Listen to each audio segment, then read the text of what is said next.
Good afternoon, everybody, and welcome to this afternoon's edition of Ask the Vicar. I'm so sorry, this was meant to be at 2 o'clock. I've been out on a course this afternoon, so very sorry about that. And I've completely forgot to let you know it was going to be later. So very, very sorry.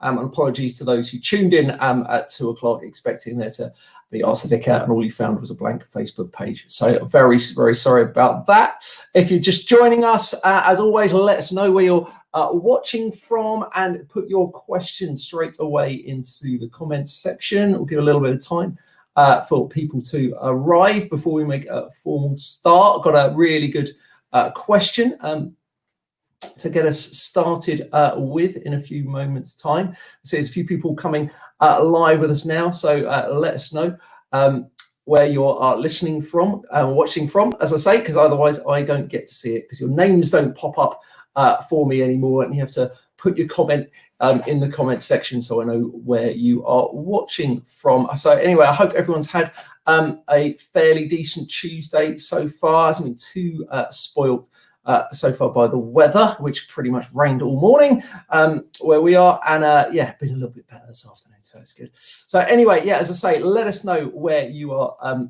you're viewing from. Pop your questions as well into the comments section, and we will get started. And the first question that has come in, which is a really, really good one. And welcome, Wendy. Great to have you listening to us from Charlton Village. As we get so many viewers in Charlton Village, it's obviously the place to listen to. But the first question we've had in this afternoon, which is if the survey is to be believed, which said that only 9% of the UK population want us to go back to how things were completely before lockdown, what things do you want to see in the new normal? Great question. And first of all, yeah, if it is true that 81%, I'll get my maths right, 91% of the population want things to be different when lockdown is finally over, when social distancing is over, when we've got a vaccine, whatever that would be, how is life going to be different? Well, for me, how I want it to be different, and I just came to three things immediately came to mind, and it comes from the Bible, not too surprisingly, and a guy Paul, who wrote a good chunk of it, the second part of the Bible, the New Testament. He said this. He said, now at the end of an amazing passage, just talking about love. He said, these three things remain. He said, faith, hope, and love. And the greatest of these is love. So in the new normal, whenever that would be, however that's going to look like, I'd love to see that society, our lives, how we interact with one another are based on those three things. First one, faith. If coronavirus has taught us anything, I really, really hope it's taught us we cannot do this on our own. You know, there are things in life, it's outside of our control, and yet we spend so much time, and I do, trying to control it, and we can't, you know, and we got to trust God. He's here with us in each and every situation, and we can trust him to bring us out of coronavirus, and we can trust him with life, with all of its tragedy, all of its joy, all of its celebration, all of its disappointment. And so my first thing would be that we're just rooted in faith, that whatever happens, do you know what? God is here. God's got us. You know, whether we're crying tears of pain or we're crying tears of joy, or we're just going through the normality of life, God is with us. So I'd want to, that we realize we cannot live life on our own. Second thing in that is hope. Now, the thing about hope, so many of us at times live lives without hope, and we can be people that bring hope to one another as well, especially when we're going through difficult times and hard times. Just being with somebody, sitting with someone, there's going to be so many opportunities to do that going forward again, when social distancing is broken, when it's gone, when there are more things kind of happening, we can socialize with one another more. there's people already going through really tough times and really dark times, and that will continue. And just being there, sitting with someone in their darkness, is how we bring about hope. But also the two are linked. So starting with faith, the Bible describes faith as being sure of what we hope for and certain of what we do not yet see. And so faith is difficult, isn't it? Because we can't see God and we can't see the future. But if we trust him, we know that he's there. And in turn, then when we sit with people and we're with people, that brings hope. That brings hope to people. I know the people who were just with me when life's been hopeless for me and have just sat with me. They don't necessarily know it, and I certainly didn't know it at the time, but later on you look back and go, wow, that's brought hope. And then the third thing is love. Love is just the most extraordinary thing, the greatest gift that God has given to all of us, the ability to love one another. But I think it's to love the people that we don't get on with so easily. It's going to be life-changing. Loving people from different communities, different cultures, different faiths, different colours, different creeds, that we've got to do it. I've just heard such a sad story that a really great vicar not too far away from here. She's from a black and ethnic minority, and she's receiving racist abuse for being a black woman vicar. That is just horrific and horrendous, and my heart breaks and bleeds and thinks, crikey, because we're different colours, we don't love each other. To quote one of my favourite bands of the 1990s, they said, God is a very, very creative artist. That's why we're all different shades and tones. We're different people, and we've got to love across barriers. We've got to break down barriers and cultures. And if one group has put themselves off into their own community and culture, we've got to look for ways to love that culture and to reach out into that culture and not ghettoize ourselves. And so we build up barriers of fear. So yeah, to ask that question, what do I want to see? I want to see us realizing that we can't do this on our own. I want to see us be people who bring hope, and I want to see us be people who radically and amazingly love one another. Those three things. And then more biscuits. Watford staying in the Premier League. Watford eventually winning the Premier League and the Champions League. So miracles, really. More biscuits, more crisp. I need to eat less of those. Pubs reopening would be good as well. So those would be my top tips. So let me know where you are viewing us this afternoon. Put your name in the comments section. Let's have your questions as well this afternoon. Really great to dive into some of those. Or otherwise, I will just keep talking for a little while, which is very, very dull, because all you're just kind of hearing is my voice, and I tend to prattle on a bit too much, as certain people tell me. So it'd be great to hear the things that are going on for you at the moment, and to get into some of those subjects. But I do, just for a second, while you're thinking those, putting those in the comments section, I want to talk about and getting our minds around a little bit again, whatever this new normal is going to be, because life is changing rapidly around us, and we've got to be people who are comfortable to embrace change. And change is difficult for all of us, and when we are finally out of this, it is going to be different. But change can be, if done well, change can be such a good thing. And there'll be things that we go back to that we will kind of need to go back to for a lot of ways, but the new ways, it's a lot, we don't even know how it's going to be or how life is going to be. Let's embrace those as well, but let's be people who are really, really open to change. Alison is listening in Chertsey. Thank you, Alison. Great to know that you are with us. Say wherever else you're listening. So we've got Charlton Village, we've got Chertsey. They're listening now. People listening in other places, do let us know where you're listening and get your questions in as well. Alison, I hope you are doing really well this afternoon.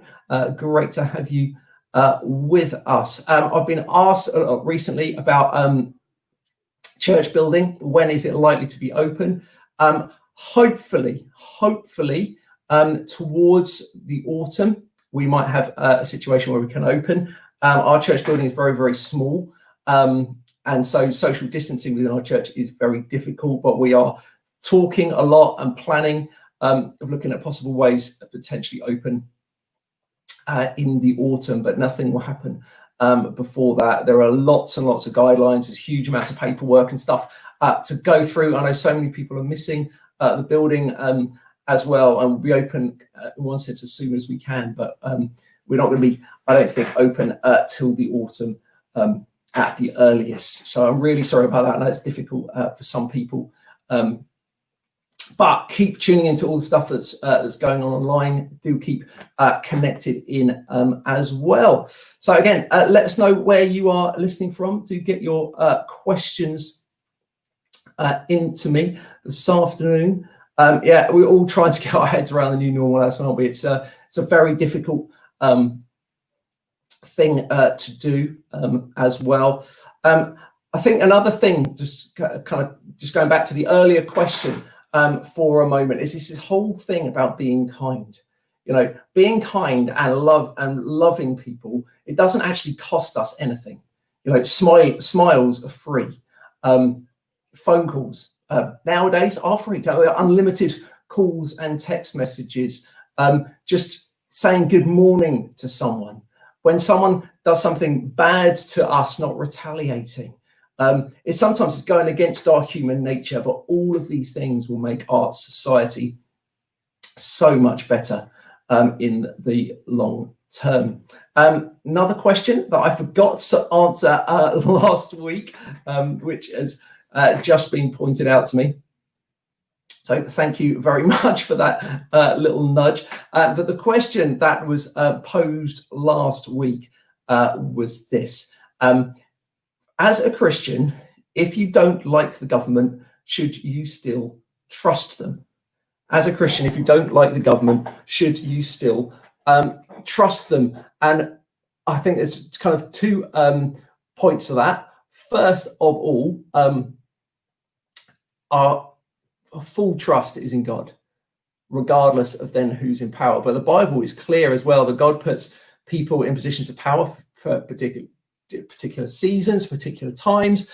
But first, trust God, trust him that he is in control still of the government as well. And just as we're again told to keep the law of the land. And also, as the Bible says, to pray for all of those who are in leadership. I mean, I don't know about you, I would not wish to be the leader of a country, probably at any point in history anyway, but certainly now. I think I've said this in the last few weeks. You just think about Boris and think for a moment, we get an angle from the media. None of us know the guy. And so our angle and the media generally paints a negative picture, pretty much, of whoever's in power. He needs our prayer. The guy is dealing with a nationwide and a worldwide pandemic. He's just had a new baby.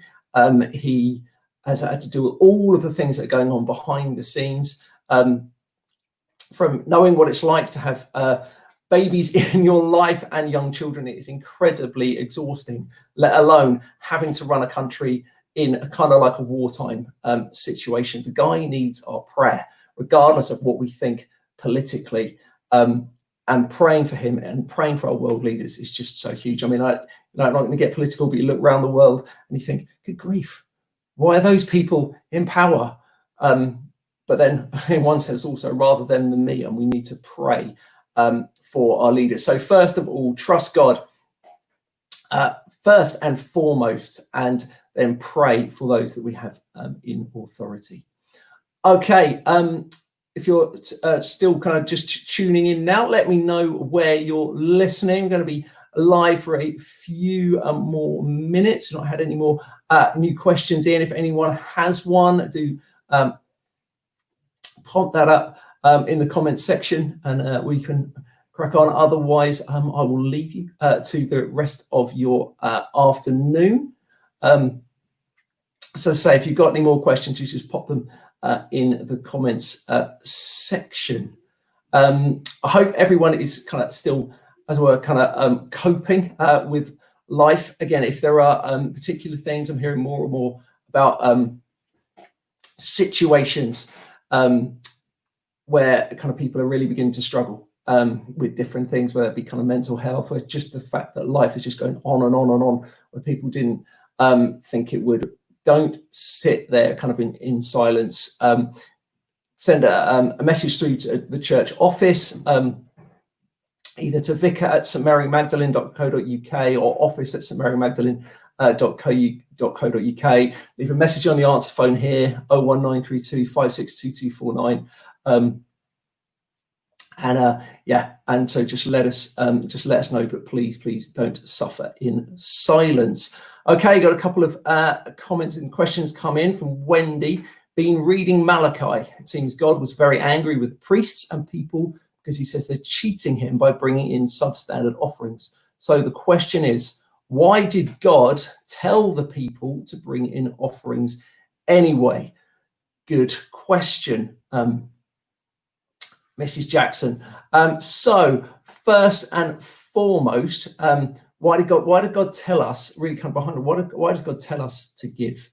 Because in a broken world, first and foremost, as we know, there are people that have and people that don't. And part of our calling as the people of God is to change that around, to be generous and to give, both to poor as much as we can, those that are poorer than us, and also to God, to show him kind of our love, and also that we don't cling on to possessions. And in the Old Testament, it was really clear that God was looking all the time for a minimum of 1/10 of what we had as a thank offering, for saying, again, it was a practical way of saying thanks to God, and it was also a practical way of saying we're going to give to the poor.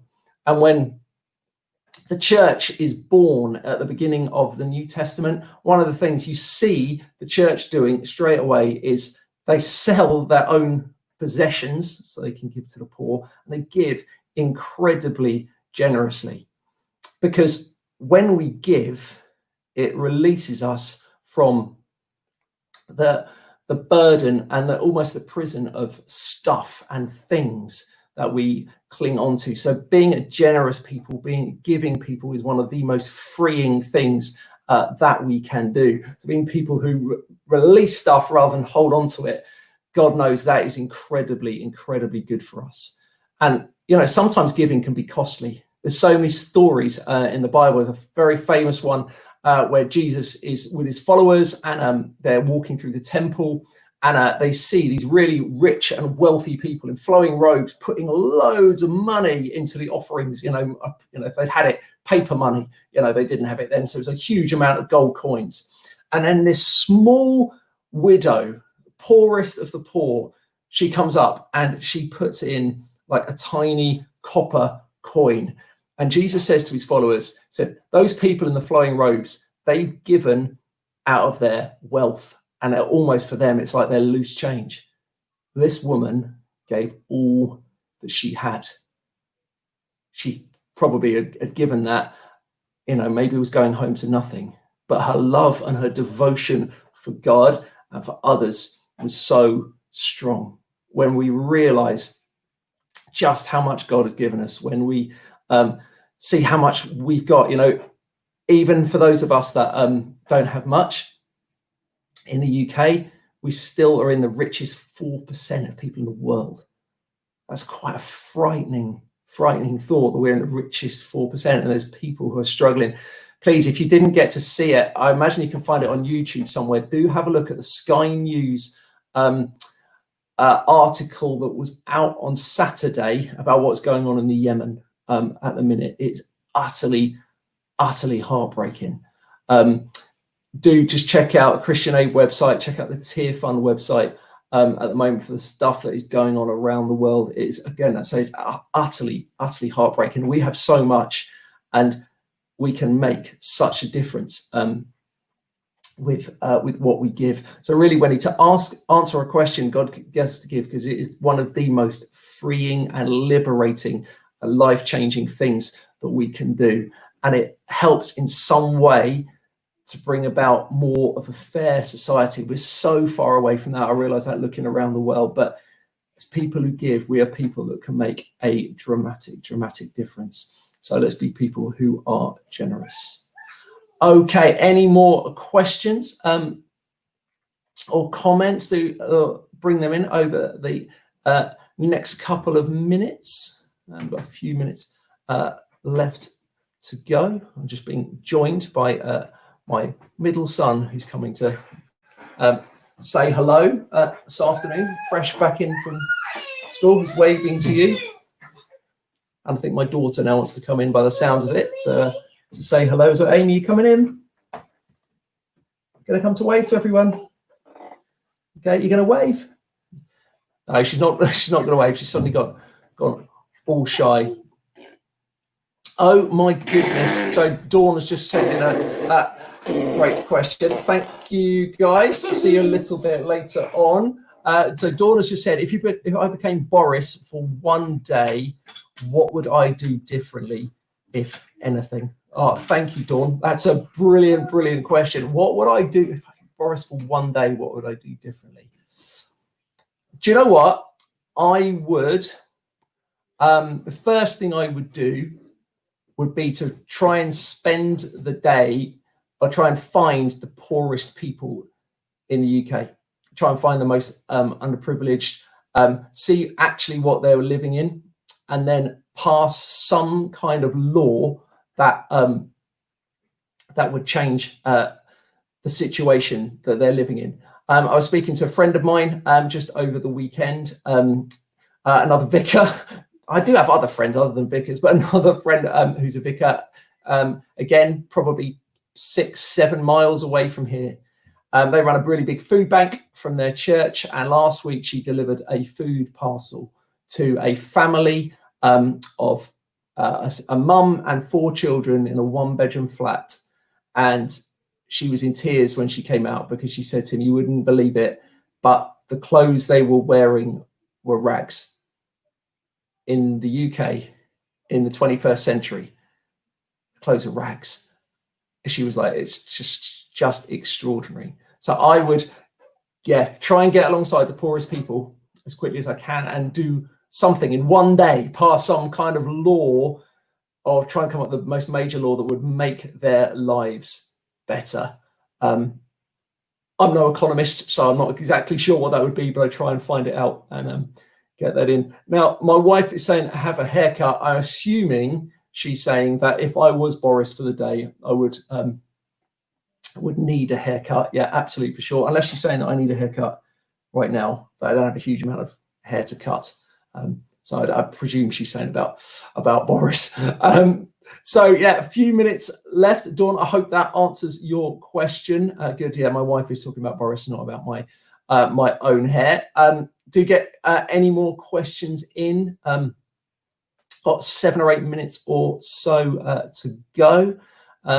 So yeah, just ping anything in. Yeah, and again, wherever you're listening from, wherever you're watching from, do let us know. No, we're kind of down this road at the minute, which is fantastic. We've got people, Squires Bridge Road. We've got people watching in Charlton Village, the Charlton Village Mafia. As they now know, we love you. That's a really bad way of saying it, isn't it? We love you, Charlton Village Mafia. You're great people. Absolutely brilliant. So do let us know any more questions that you've got just over the next few minutes, or any comments. Or if not, I will leave you to the rest of your day. So just give you a couple more seconds. I do hope you're enjoying everything we're putting out on Facebook and YouTube at the moment. Thank you so much for tuning in. Let us know anything else that you'd like to see us doing as well. We've got different types of services and some meditation stuff coming out in the next few days for you. Hope you enjoy that. And next thing online, I have a thought for the day up tomorrow. We've got a prayer meeting on Thursday. Then we've got our service again live on Sunday morning at 10 o'clock. Or we start from 9:45 if you want to come on for the prelim, which is generally a lot of chaos. And I was trying to sort our family out on a Sunday morning. So guys, it's been really, really great to be together this afternoon. Thank you so much for tuning in. So we'll do it again the same time next week at 2 o'clock this time. I won't forget. I do apologise for it being late, but maybe a late time is better as more people have been able to tune in this afternoon. So thanks so much for your questions, and we'll see you all again very, very soon. Bye for now.